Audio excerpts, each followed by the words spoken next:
오늘 사도행전 1장 12절부터 14절을 본문으로 해서 기도와 부흥 이런 제목으로 하나님 말씀을 함께 나누겠습니다.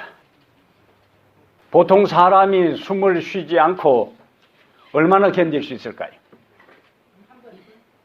1분, 5분, 또 다른 의견이 있어요? 개인에 따라 차이가 있겠지만은 보통 3분에서 5분 정도라 그래요. 3분에서 5분 정도 숨을 안 쉬면은 그냥 뇌사 상태에 빠지는 거예요. 뇌에 산소가 공급되지 않으면은 사람은 뇌사 상태에 빠집니다. 그래서 살아있다 하는 것은 숨 쉬는 것이고, 살아있다 하는 것은 호흡하는 것을 의미합니다. 어떤 사람이 죽었다. 코에다 손을 대보고 숨을 안 쉰다. 숨 안 쉬는 거 보니까 죽었다. 그렇게 이야기하죠. 그러니까 살아있는 정표는 숨을 쉬느냐 쉬지 않느냐 하는 거예요. 신생아가 엄마의 산도를 통과할 때에 폐에 있는 양수가 다 빠져나온다 그래요. 그러면서 응애하고 첫 호흡을 하는데 그 아이가 첫 호흡을 할 때에 숨을 들이쉴까 내쉴까? 신학적으로 한번 생각해보자. 신학적으로 이제 첫 숨을 시작할 때 숨을 내쉴까 들이쉴까? 예, 여기에 의견이 다양한 것처럼 제가 자료를 찾아보니까 다 천차만별이에요. 근데 신학적으로 보면은 생명이 없는 자가 첫 생명을 새로운 세계에 나와서 생명을 출발하려면은 어떻게 해야 맞을 것 같아요? 숨을 들이쉬어야 되는 거예요. 그래서 제가 산부인과 의사한테까지 확인을 했습니다. 하도 다양한 의견들이 있기 때문에 산부인과 의사에게 확인을 하니까 들숨부터 시작한다는 거예요. 들숨부터 시작해서 폐가 그 순간에 팽창된다는 거예요. 그래 이치가 맞잖아요. 이제 그동안에 이 양수가 폐에 있다가 산도를 통과하면서 나오고 그 다음에 이 쪼그라들어 있는 그 폐가 들숨을 통해서 팽창되면서 평생 이제 죽을 때까지 숨을 쉬는 거예요. 이제. 자, 그 다음에 이제 마지막 신학적으로 또 생각해야 돼요. 사람이 죽는다. 죽을 때 숨을 들이쉬고 죽을까 내쉬고 죽을까? 이 갈수록 수준이 이렇게 높아져가지고, 예. 생명의 시작이 뭐래요? 들숨으로 했으니까 그 인생의 마지막 끝날 때에는 숨을 마지막 내쉬고 죽게 되는. 그래서 숨을 거둔다 그렇게 하잖아요. 하나님께서 인간을 창조할 때에도 하나님께서 그에게 호흡을 불어넣었어요. 하나님이 주시는 호흡을 아담이 받아 들임으로 생명이 출발한 거예요. 그러면 그 사람이 죽는다는 이야기는 하나님이 주신 생명이 마지막 다 나갔다는 이야기를 해야죠.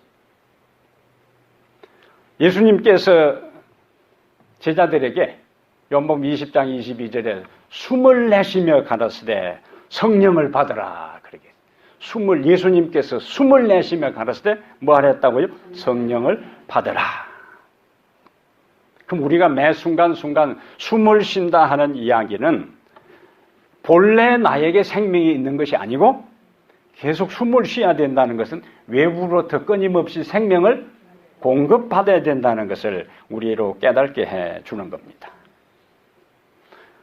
기도에 대한 정의가 많이 있는데 오늘 지금 처음에 뭔 이야기를 했어요? 호흡, 숨 쉬는 이야기를 했으니까 기도가 무엇인가? 기도는 영혼의 호흡이다. 육체적인 생명을 유지하기 위해서는 끊임없이 뭐 해야 하는 것처럼 숨을 쉬어야 되는 것처럼 우리의 영적 생명을 유지하기 위해서도 영혼의 호흡인 기도를 끊임없이 해야만이 우리의 영적 생명을 유지할 수 있어요. 그래서 데살로니가전서 5장 17절에 쉬지 말고 알기는 너무나 잘 알아요. 예? 데살로니가서 5장 17절에 뭐 하라 한다고요? 쉬지 말고 기도하라. 에베소 6장 18절에는 모든 기도와 간구를 하되 항상 성령 안에서 기도하라. 옛날 번역에는 무시로 기도해라니까 유행가 잘 부르는 사람들은 무시로 하니까 요 새로 번역을 하면서 잘 바꿨어요. 성령 안에서 무시로 기도하라고 했는데 아마 노래 가운데 무시로 하는 노래가 있는 것 같아요. 모든 기도와 간구를 하되 항상 성령 안에서 기도하라. 그 기도는 하나님의 생기, 하나님의 생명, 하나님의 호흡을 우리가 공급받는 하나님이 정한 방법입니다. 그래서 예수님께서도 뭐라고 말씀하셨다고요? 숨을 내쉬며 가라사대 성령을 받아라. 그 숨이라는 단어하고 호흡이라는 단어, 성령이라는 단어가 똑같은 거예요. 그래서 숨을 쉰다 하는 것은 하나님의 생명을 공급받는다는 것이고 하나님의 성령과 더불어 계속적으로 살아야만이 살 수 있는 존재가 된다 하는 거예요. 이때 비로소 우리는 회생할 수 있고 소생할 수 있고 부흥할 수가 있습니다. 오늘 우리가 본문을 통해서 첫 번째 기억해야 할 주제는 부흥의 원동력은 기도이다.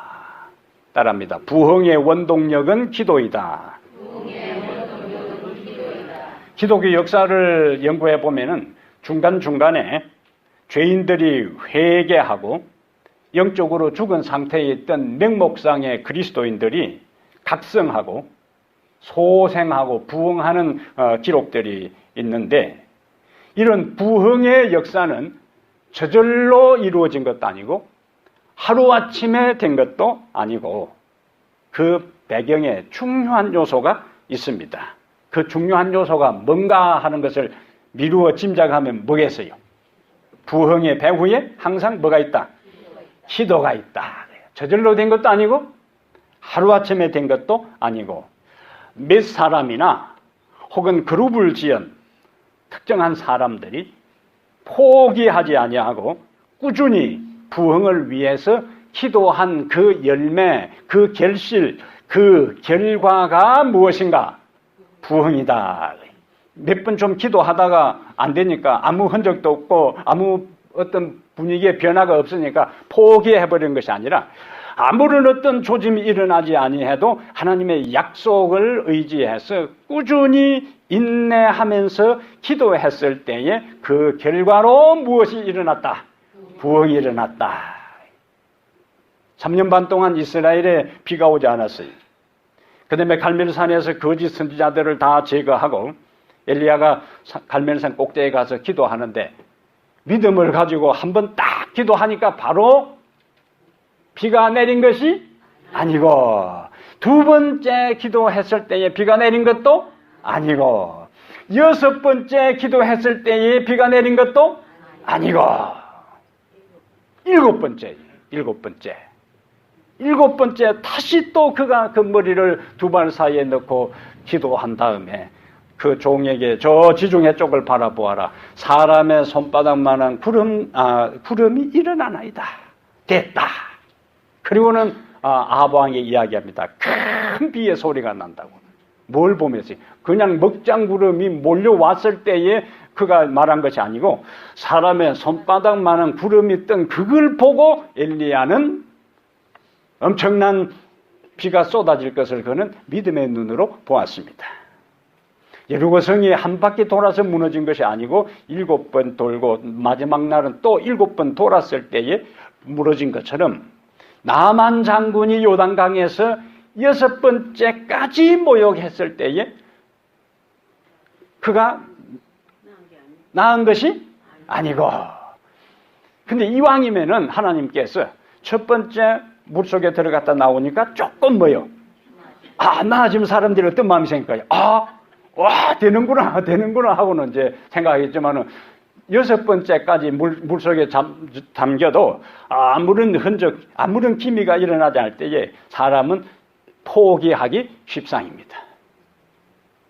근데 기독교 역사에서 부흥을 주도하고 부흥의 역사가 일어났을 때에 하루아침에 저절로 몇 번 부흥을 위해서 기도한 다음에 바로 부흥이 일어난 것이 아니고 포기하지 아니하고 인내를 가지고 하나님의 약속을 믿고 기도한 그 현장에 무엇이 일어났다? 부흥의 역사가 일어났어요. 그래서 부흥의 불꽃은 기도의 제단에서 점화된다. 시작. 마지막만 앞에부터 시작해야지. 다시. 부흥의 불꽃은 기도의 제단에서 점화된다. 시작. 부흥의 불꽃은 기도의 제단에서 점화된다. 옳지. 이렇게 이제 한 번씩 중간씩 해놔야 집중해서 말씀을 듣는 거예요. 가리부분 기별 1권 121페이지에 신앙 부흥은 오직 기도에 대한 응답으로서 기대할 필요가 있다. 신앙 부흥은 오직 기도에 대한 응답으로서 기대할 필요가 있다. 오늘 하나님께서 마지막 시대 종을 통해서 우리에게 약속한 말씀이에요. 계란에는 무정란이 있으면은 유정란이 있어요. 여자 이름 가운데도 유정란이도 있는데 이제 무정란이 있고 또 뭐가 있다고요? 유정란이 있어요. 근데 이 무정란은 암탉이 21일 동안 아무리 정성을 다해서 품고 있어도 병아리가 부화되어서 나오지를 않습니다. 이것을 경상도에서는 뭐라 하냐면 구랄이라 그래요. 구랄. 거짓말을 한다는 게 아니고 내가 지금 구랄하는 게 이야기 아니에요. 그러니까 유정란이 아닌 무정란을 어미닭이 품고 있을 때에 21일이 되어도 나오지 않게 되고 그것을 이렇게 잡아 흔들어 보면 꿀꿀꿀 소리가 나면서 깨보면은 새까맣게 속에 단백질이 썩어 있어요. 냄새가 얼마나 지독한지 몰라요. 그걸 구랄이라 하는데 제가 어원을 조금 살펴보니까 골문 알, 골알을 그냥 사람들이 쉽게 구랄 그렇게 한 것 같아요. 이건 내 생각이에요. 이거는 국어학자가 한 게 아니고. 근데 이거는 또 틀렸다고도 말할 수가 없어. 거의 비슷하기 때문에. 골알, 골문 알, 썩은 알이에요. 그 무정란을 아무리 품고 있어도 뭐가 나오지 않아요? 병아리가 나오지 않아요. 왜 그래요? 그 속에 생명의 씨가 없기 때문에 그래요. 그러면 열렬한 기도 없이 꾸준한 인내의 기도 없이 교회의 부흥을 기대하는 것은 무정란을 품고 병아리가 부화되기를 기다리는 것과 다를 바가 없다 하는 거이지. 이치가 맞아요? 기도하지 않는 개인과 기도하지 않는 교회는 미래가 없습니다. 반대로 기도하는 개인과 기도하는 교회는 미래에 하나님께서 부흥의 역사를 이루어 주시는 것입니다. 부흥의 역사를 원한다면 무엇부터 시작하라고요? 기도부터 시작해야 돼요. 다른 모든 것을 제쳐놓고 하나님이 주도하시는 부흥, 하나님의 성령이 역사하는 그 부흥은 기도가 있는 곳에서 하나님께서 반드시 이루시는데 부흥은 사람이 일으키는 것이 아니라 하나님이 일으키는 주권적 역사입니다. 근데 하나님이 일으키는 주권적 역사라도 하나님이 일방적으로 하나님이 그냥 하시지 않고 인간과 협력하기를 원하시는데 인간은 뭐하고? 기도하고 하나님은 성령으로 부흥의 역사를 주도하시는 것입니다. 이게 성경에서 그리고 기독교 역사에 일어난 부흥의 원리예요. 부흥을 위해 기도하는 성도들이 되기를 바랍니다. 스가랴 12장 10절에 하나님께서 우리에게 은총과 간구의 영을 부어주시기를 바랍니다.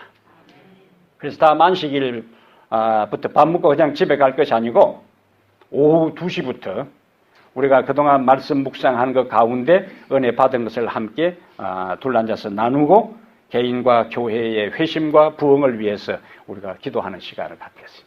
여기는 철저하게 자원하는 사람들만 옵니다. 다른 사람 눈치 보지 말고 내가 이 시대에 내가 하나님 앞에 기도하면서 내 영혼이 다시 살아나야 되겠다. 우리의 가정이 다시 살아나야 되겠다. 이 교회가 다시 살아나야 되겠다. 참으로 목말라 하고 갈망하는 사람들만 함께 모였어. 우리가 하나님의 부흥의 역사가 일어날 때까지 뭐 하겠다고요? 기도하겠어.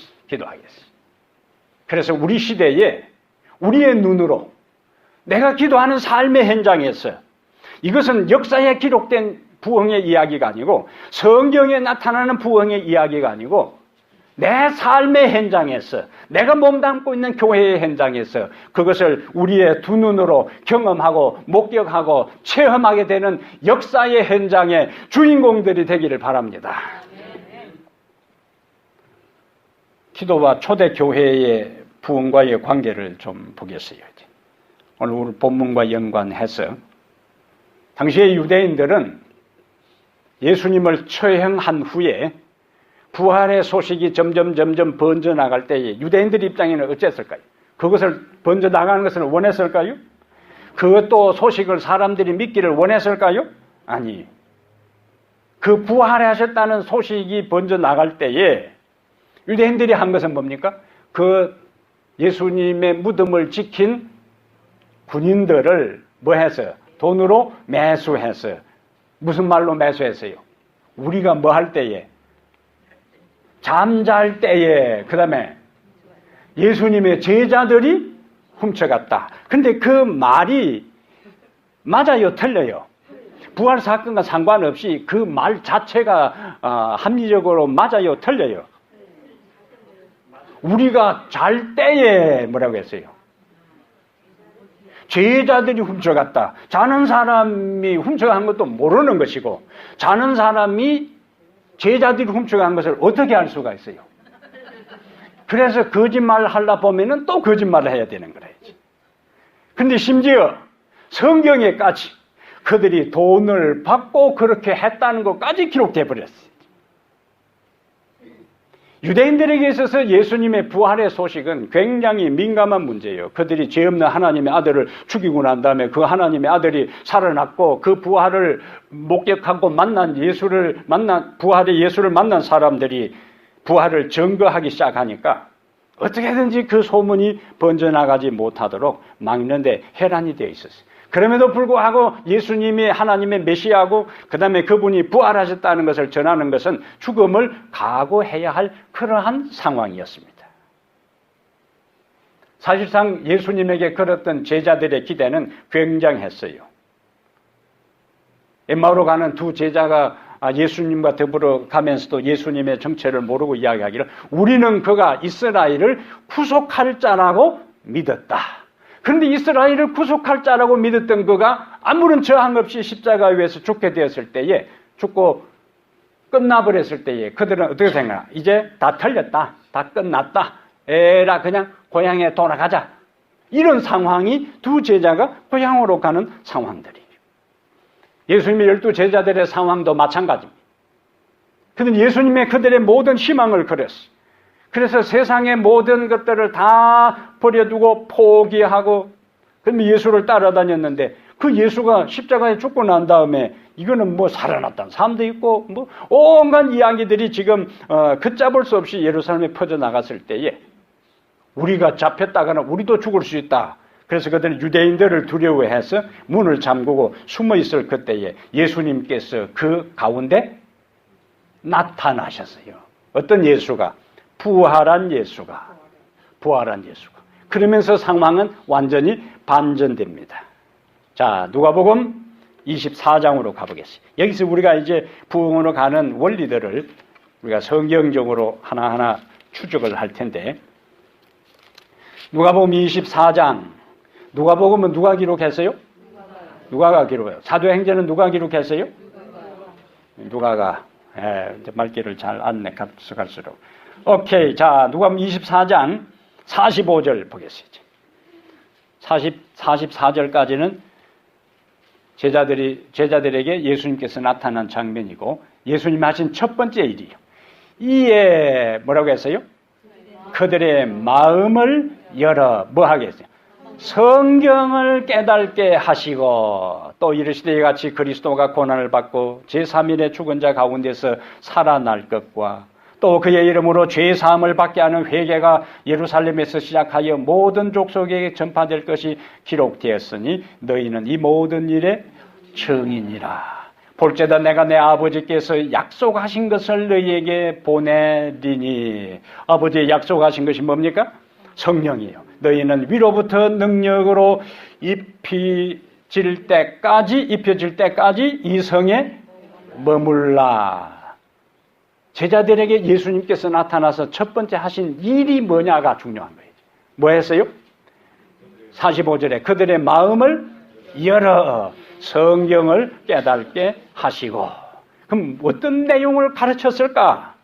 예수님의 생에 일어난 그 모든 일들이 이미 구약 성경의 선지자들을 통해서 예언된 것이고 그 말씀대로 예수님이 부활하셨다는 것. 예수님의 생에 일어난 모든 것이 성경대로 이루어졌고 성경대로 부활했는데 내가 바로 그 예수다. 이제는 너희들이 뭐 해야 된다고? 부활한 나를 다른 사람에게 뭐 해야 된다? 전해야 된다. 그러려면은 어떻게 해야 된다? 하나님의 성령의 능력을 받아야 된다. 이게 논리적 순서와 흐름입니다. 남아있는 제자들의 상황을 보시. 그들은 다 거의 대부분이 북쪽 갈릴리 출신입니다. 북쪽 갈릴리는 이스라엘에 있어서 변방 지역이에요. 별 볼 일 없는 사람들이 사는 곳으로 생각하는 거죠. 그런데 그곳에 있는 사람들이 예수님이 계신 것도 아니고 예수님이 하늘로 승천한 다음에 거대한 로마 제국을 향해서 그리고 예수님을 죽여서 피맛을 보고 완고하고 고집스러운 하나님의 영이 떠나버린 그 유대인들을 상대로 예수 그리스도가 하나님의 아들이고 그분은 인류의 구원자고 그분은 부활하셨고 그분을 믿으면 죄 용서를 받고 구원함을 얻는다는 것을 전하는 것은 그들 스스로의 힘과 능력과 지혜로는 불가능한 일이었다. 그러므로 하나님께서 그리스도를 통해서 뭐라고 말씀하세요? 49절에 내가 내 아버지께서 약속하신 것을 너희에게 보내리니 너희는 위로부터 능력으로 입혀질 때까지 이 성에 머물라. 성령의 능력을 경험하기 전에는 거대한 로마 제국과 유대인들을 상대로 복음을 전하는 것은 불가능한 일이었다. 그래서 그 능력을 받기 위해서 그들이 선택한 것이 오늘 본문 사도행 1장 12절부터 14절. 예수님께서 하늘로 승천한 다음에 그들은 집으로 돌아가지 않고 어디로 왔어요?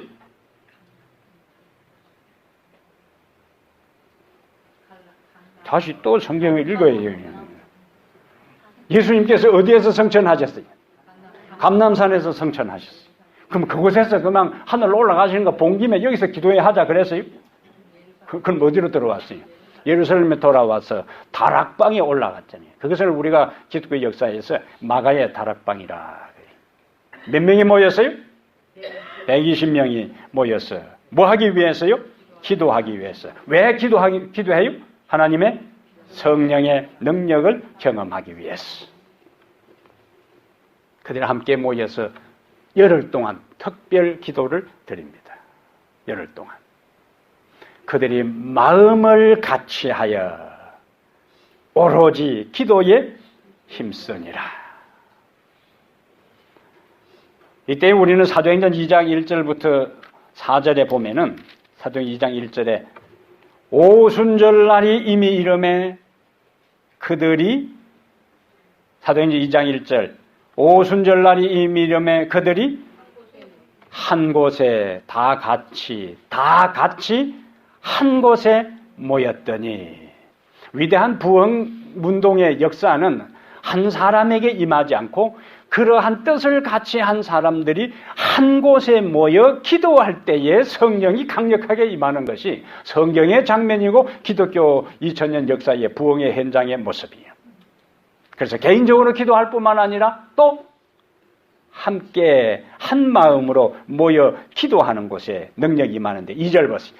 홀련히 하늘로부터 급하고 강한 바람 같은 소리가 있어 그들이 앉은 온 집에 가득하며 마치 불의 혀처럼 갈라지는 것들이 그들에게 보여 각 사람 위에 하나씩 임하여 있더니 4절 그들이 다 성령의 충만함을 받고 성령이 말하게 하심을 따라 다른 언어들로 말하기를 시작하니라. 여기 불이 나오고 바람이 나와요. 불이 언제 잘 타겠어요? 근데 그 바람도 어떤 바람이요? 급하고 강한 바람이. 불이 탈 때에 불이 번져나가는 것은 급하고 강한 바람이 있으면 끌 수 없을 정도로 걷잡을 수 없이 번져나가요. 겨울이 되면은 시골 아이들이 깡통에 구멍을 내가지고 철사줄로 매서 나무 토말 넣어서 빙빙 돌리면서 이제 불놀이를 많이 합니다. 불놀이를 하다가 논두렁 태우고 놀다가 가끔씩 산불을 내는데, 그래서 그 당시 시골 아이들은 앞에 여기 눈썹이 없어요, 보통. 다 태워 먹어가지고, 그걸 경산으로 꼬실라 먹어가지고는 이게 노릇노릇하게 이렇게 다 돼요. 성냥, 작은 부엌에 있는 성냥 한쪽에 조금 찢어다가 성냥알 몇 개 가져와서 이제 다 삥 둘 앉아가지고 아이들이 이제 바람 오면은 불 꺼진다고 확 하다가 바람이 샥 불면은 확 타면서 그냥 이제 그냥 머리도 꼬시르고 눈썹도 다 꼬스르는 거예요. 불이 번져 나가는 데는 무엇이 결정적인 요인이 된다고요? 바람이에요. 하나님의 성령이 임했을 때에 급하고 강한 바람 같은 소리가 있었고 불의 혀처럼 갈라지는 것들이 그들에게 임했어요. 그러니 그 불을 끌 수가 없는 겁니다. 거대한 로마 제국의 강력한 군사력도, 유대교회의 강력한 그 종교적 조직체도, 하나님의 성령의 바람이 불어와 번져나가는 이 요원의 불길처럼 번져나가는 것을 끌 수가 없는 겁니다. 그래서 그 능력의 부흥의 역사가 일어났을 때에 41절에 보니까 이 말을 받은 사람들은 침례를 받음에 이날의 신도의 수가 3,000이나 더하더라. 그 다음에 4장 4절에는 말씀을 들은 사람 중에 믿는 자가 많으니 남자의 수가 약 5,000이나 되었더라. 그 다음에 9장에 가면은 9장 31절.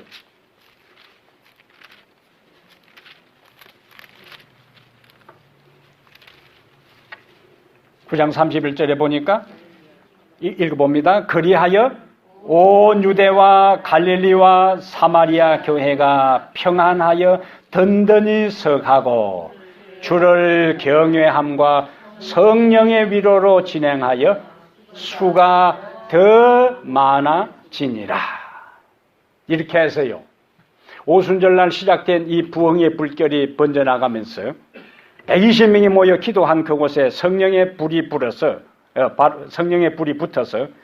성령의 바람을 타고 로마 제국과 유대 안으로 번져나가는데 1세기 안에 자그만치 100만 명의 그리스도인들이 주께로 돌아왔어요.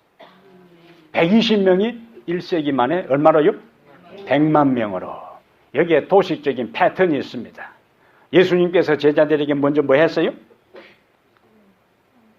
제자들을 만나서 뭐 했어요? 아니, 말씀을 가르쳤다니까 제대로 들으라는 거죠. 자, 제자들을 만나서 뭐 했어요? 말씀을 가르쳤어요. 자, 말씀을 가르친 다음에 뭐 하라고 그들이? 기도하라. 그렇게 한 거예요. 자, 첫 번째는 뭐예요? 말씀. 그 말씀을 깨달은 사람들이 이제는 뭐 해야 돼요? 기도하는 거예요. 기도하는 그들이 뭘 받았어요? 성령의 능력을 받았어요. 성령의 능력을 받은 다음에 부흥의 불길이 번져나가게 된 거예요. 그동안에 우리가 계속 무엇에 초점을 맞췄습니까? 말씀에 초점을 맞추었어요.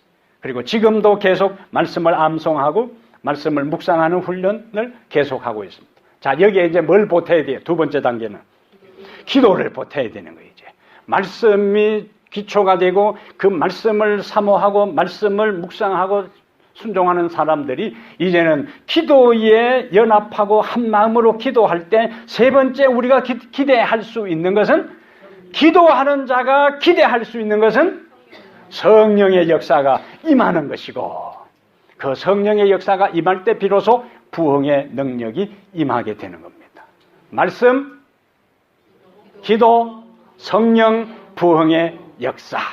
이것이 성경과 2000년 기독교 역사에 나타난 원리입니다. 원리.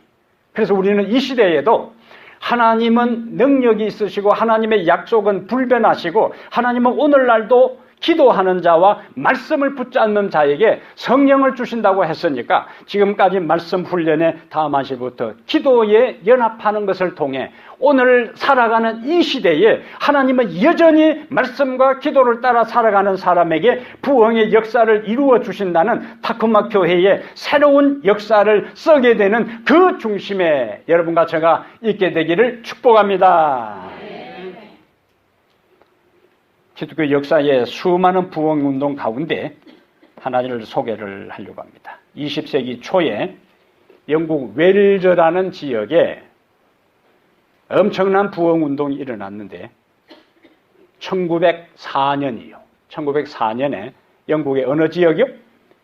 웰즈라는 지역에 엄청난 부흥운동이 일어났는데 부흥운동이 일어나기 전에 시대적 상황은 하나님의 성경의 절대 영감을 인정하지 않는 자유주의 신학이 팽배하고 성경에 나오는 모든 기적을 부인하는 고등비평이라는 것이 등장하고 하나님께서 인간을 창조한 것이 아니라 진화되었다고 주장하는 진화론이 등장하고 인간 중심적인 인본주의 심리학이 널리 퍼져가고 있을 때 이런 세속주의 사상이 이 교회 안에까지 들어와서 교인 출석수는 현저히 감소했고 남아있는 신자들은 영적 파워를 상실하고 심각한 영적 침체 상태에 빠져 있었어요.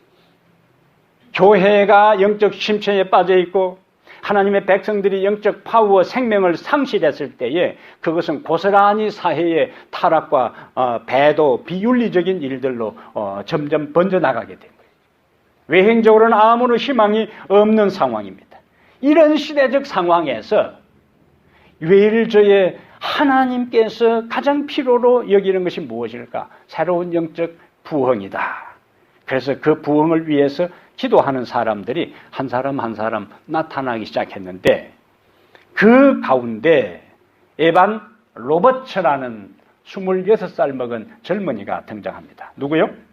에반 로버츠. 26살. 이 양반은 13살의 회심을 경험했어요. 13살에. 그래서 인물은 무엇부터 알아본다고요? 떡잎부터 알아본다고. 예수님께서 12살에 예루살렘에 올라가서 자기의 사명을 깨달았어요. 그래서 12살, 13살은 절대로 적은 나이가 아닙니다. 우리 어른들이 자기 경험을 자꾸 아이들을 아이라고 생각하는데 13살에 그가 회심한 다음에 그때부터 13년 동안 두 가지 기도 제목을 가지고 기도하기 시작합니다. 하나는 하나님이시여 저에게 성령 충만하게 해 주십시오. 이게 첫 번째 기도 제목이고 두 번째는 하나님 내가 사는 이 웰즈 지역에 부흥을 일으켜 주십시오. 몇 년 동안 기도했다고요? 13년 동안. 13년 동안. 나중에 하나님을 향한 그 갈망, 그 목마름, 그 갈증이 얼마나 강했던지 새벽 1시부터 새벽 5시까지 4시간 동안 매일 일어나서 하나님을 찾으면서 기도하는데 그에게 하나님께서 비전을 주시는데 10만 명을 하나님께로 인도하라는 비전을 그에게 주십니다. 얼마를요? 10만 명을 하나님께로 인도하고자 하는 비전을 그가 갖게 되죠. 그래서 제가 역사 기록을 보면서 한글로 된 거, 영어 된 걸 다 비교해 보니까 이게 공짜가 하나 빼야 될 게 아니에요. 10만 명의 영혼을 주님께로 인도하고 있지만 비전을 가지고 그가 기도합니다.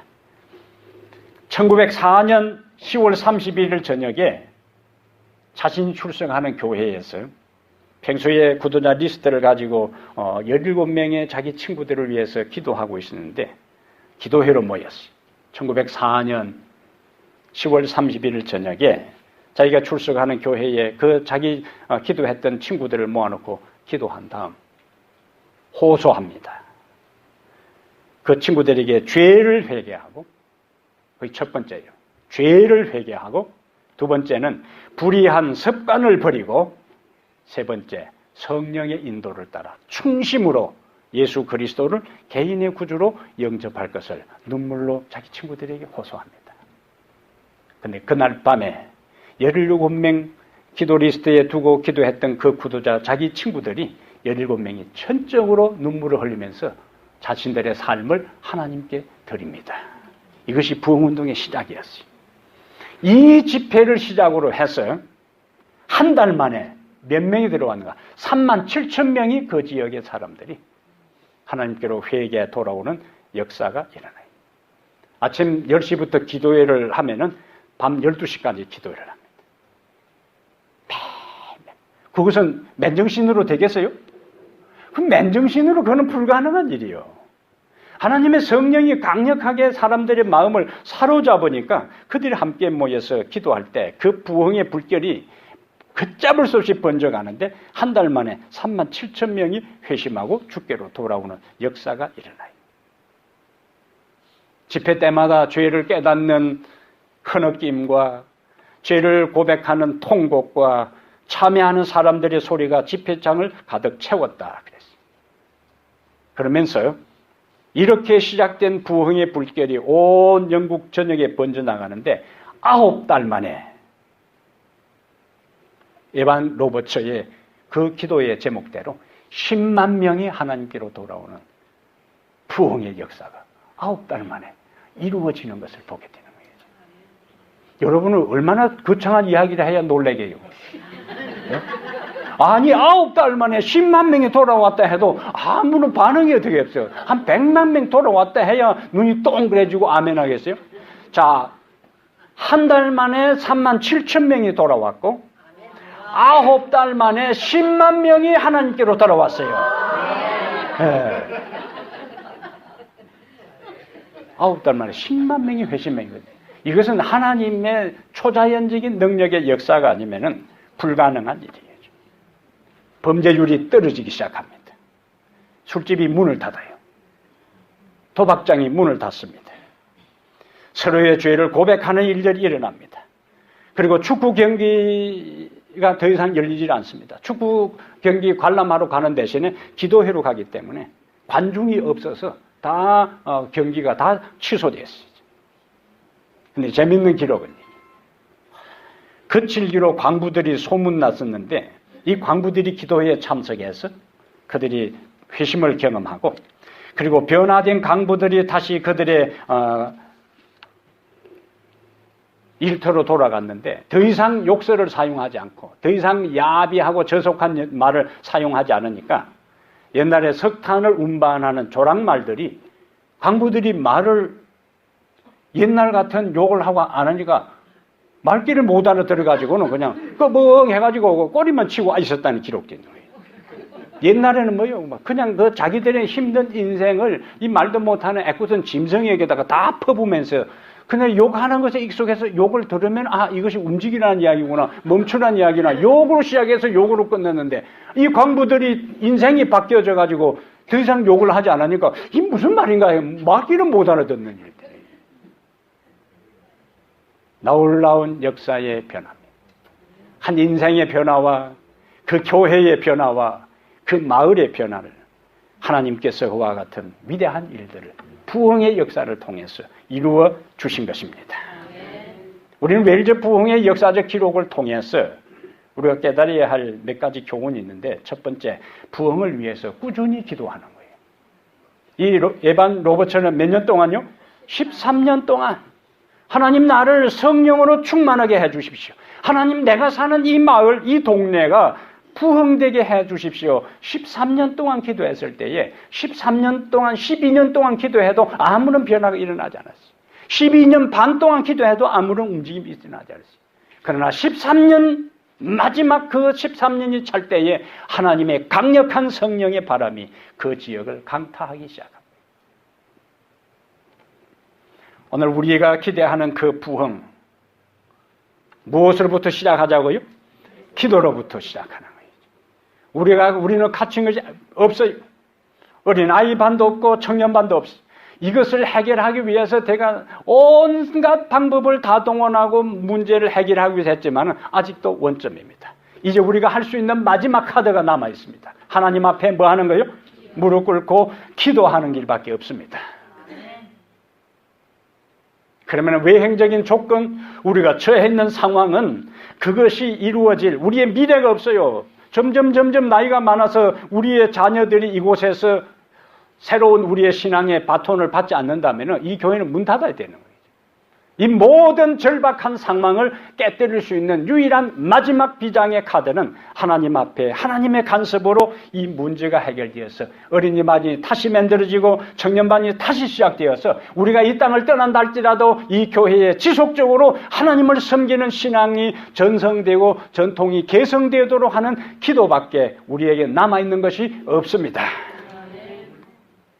보험교육자 259페이지에 하나님의 사업을 위한 가장 큰 승리는 방대한 시설이나 풍부한 자금으로 인해 얻어지는 것이 아니요 골방에서 친히 하나님께 나아가 열성과 간절한 믿음으로 전능하신 팔을 의지함으로 얻어진다. 그러므로 여러분, 없는 것을 한탄하지 말고 안 되는 것에 실망하지 말고 우리가 믿는 바 예수 그리스도의 능력의 역사가 우리를 통해서 이루어지도록 인내로 꾸준히 기도하는 그 기도의 현장에 동참하게 되기를 축복합니다. 두 번째 생각할 것은 하나님은 부흥의 역사를 이룰 때에 비범한 사람들을 통해 일하는 것이 아니라 평범한 사람들을 통해 비범하게 역사하시는 것이 성경의 역사요, 기독교 역사입니다. 에반 로버츠라는 사람은 평범한 사람이에요. 그런데 그가 하나님을 향한 갈망과 영혼을 향한 목마름이 있을 때에 하나님의 성령이 그를 통해서 10만 명이 하나님께로 회심하여 돌아오게 하는 통로로 삼으셨어요. 초대교회 제자들이 비범한 사람들이 아니에요. 그들은 초등학교, 갈릴리 초등학교 나오고 베드로 같은 사람은 나중에 잘해봐야 조합장 정도밖에 못할 사람이에요. 근데 하나님께서 그들의 인생을 예수 그리스도께 바쳤을 때에 하나님은 그들을 통해서 다른 어느 누구도 어느 시대에도 이룰 수 없는 위대한 초대교회 부흥의 역사를 이루어 주셨습니다. 하나님은 평범한 사람을 통하여 비범하게 역사하신다.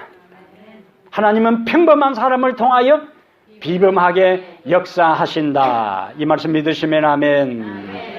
여호와여 주는 주의 일을 이 수년 내에 부응케 하옵소서. 이러한 성경적 약속을 의지하여 주여 주는 주의 일을 이 수년 내에 부응케 하옵소서. 이 수년 내에 부응케 하옵소서. 기도하는 평범한 사람을 통하여 비범한 일을 이루신다는 것을 다시 한번 확신하게 되기를 바랍니다.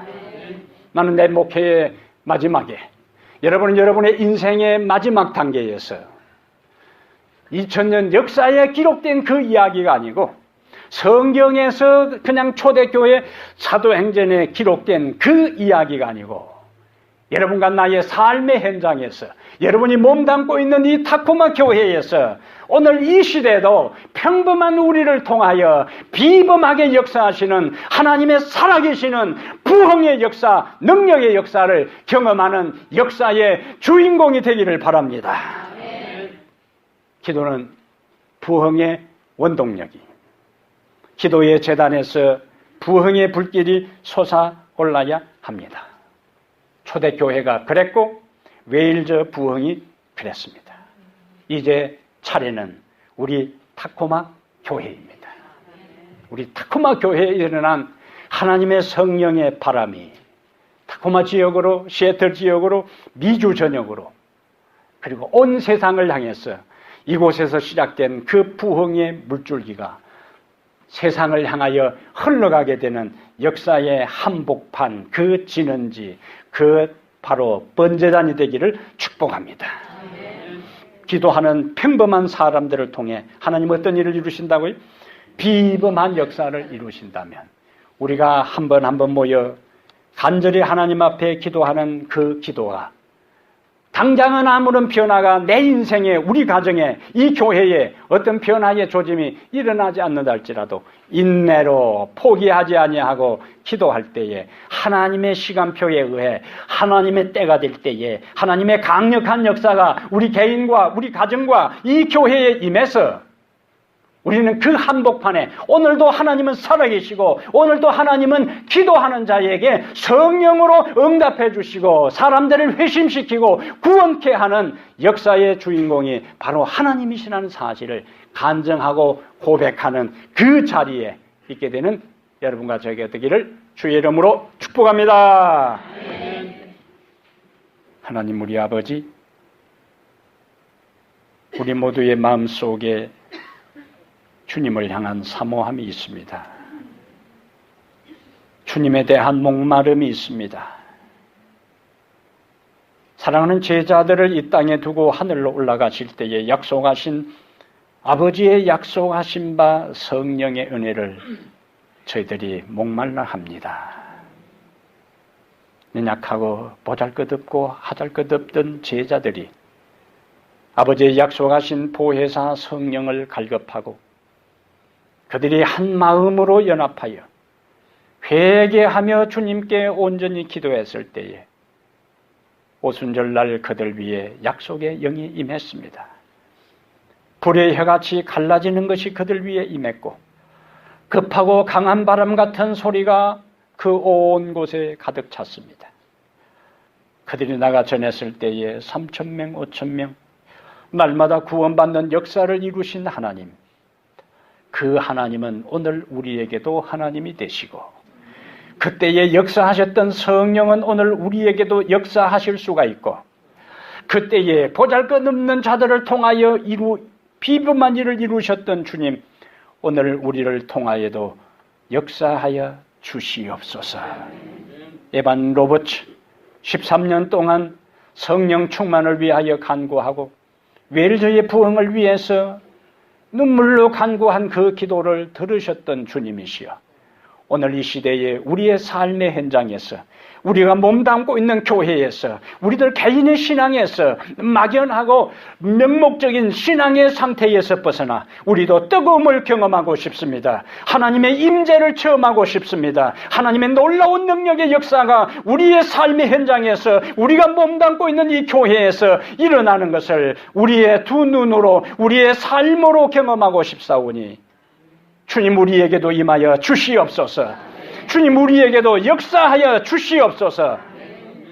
그동안 우리가 말씀을 묵상하고 말씀을 암송하며 하늘의 거룩한 은혜와 능력을 간구하며 지금까지 지내왔습니다. 이제 다시 주님의 가르치시는 순서를 따라 말씀에 기초해서 기도로 연합해서 기도하기를 원합니다.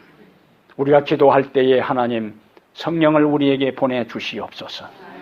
이론적인 성령이 아니요 신학적인 성령이 아니요 경험할 수 있는 성령을 우리에게 보내주시옵소서. 그리하여 우리의 온몸으로 우리의 온 삶으로 부흥이 무엇인지를 경험하는 역사의 한복판 그 주인공들이 되도록 주여 우리에게 하늘의 은총 기도의 영을 부어주시옵소서. 이제 또다시 죄악의 세상을 향하여 나갑니다. 한 주간의 삶 속에 열심히 주님 앞에 무릎을 꿇게 하시고 그리고 다시 함께 모여 기도하는 그곳에 주의 임재를 경험하여 죄악의 모든 세력을 극복하고 세상의 유혹을 이기며 하나님 안에서 승리자들 모두 되게 해 주시옵소서. 이제는 우리 주 예수 그리스도의 은혜와 하나님 아버지의 무한하신 사랑과 성령의 감화감동 내주 충만한 역사가 부흥을 소망하는 우리 모든 성도들 머리 위에 이제부터 영원토록 함께 있을지어다. 아멘.